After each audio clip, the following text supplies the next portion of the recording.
Alors j'ai fait du sport quand j'étais jeune, puis après j'ai arrêté. Parce qu'on n'a plus l'agilité lorsqu'on est jeune, quoi. Donc c'est un peu plus compliqué au niveau de l'équilibre. C'est fatigant quand même au départ. Mais ça revient vite. Quand on continue à s'entraîner, on conserve quand même une forme physique. 68 ans. 63. 62. 68. 62.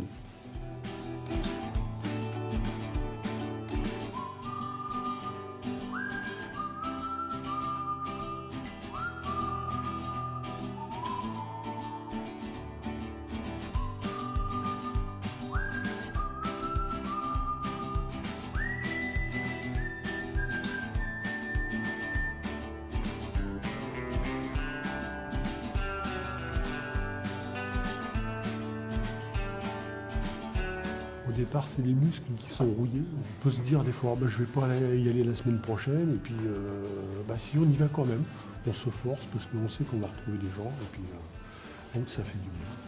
On est bien.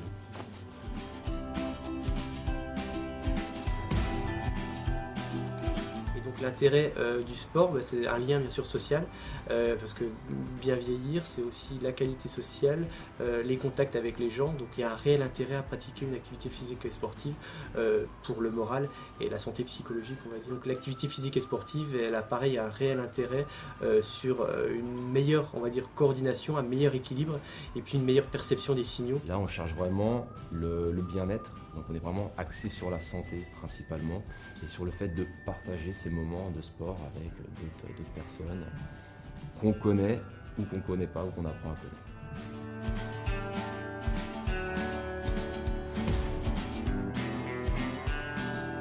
Donc les bénéfices ils sont évidents sur les grandes fonctions. Donc sur l'appareil locomoteur, l'activité physique et sportive elle a un vrai intérêt dans la lutte contre l'ostéoporose. Donc on améliore, on va dire, la qualité et la quantité de l'os, ce qui permet de réduire le risque de fracture. On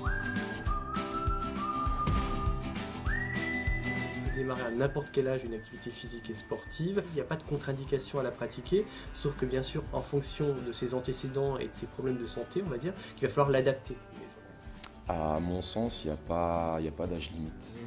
Aujourd'hui, on a dit on accepte tous les gens qui ont du temps libre dans la semaine.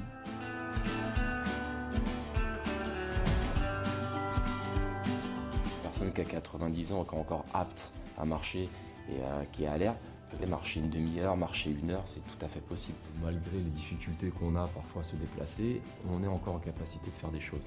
Donc il m'est arrivé dans des structures d'accueil de pouvoir proposer des activités de gym sur chaise, où donc on propose aux gens de rester en fait assis, simplement on peut bouger les jambes, on peut bouger les bras. Alors il y a des personnes aussi qui peuvent être en fauteuil roulant et ces personnes-là, au lieu d'être assises sur une chaise, elles sont assises en fauteuil et on peut les faire pratiquer notamment sur le haut du corps et on peut les amener à participer aussi avec l'ensemble du groupe. La marche, le vélo et du yoga. Ça fait 4 ans à peu près. Par exemple, j'ai plus mal au dos avant de commencer une sortie qu'à la fin de la sortie. Ça, c'est une réalité, je le ressens. C'est un bon remède, ça, ouais.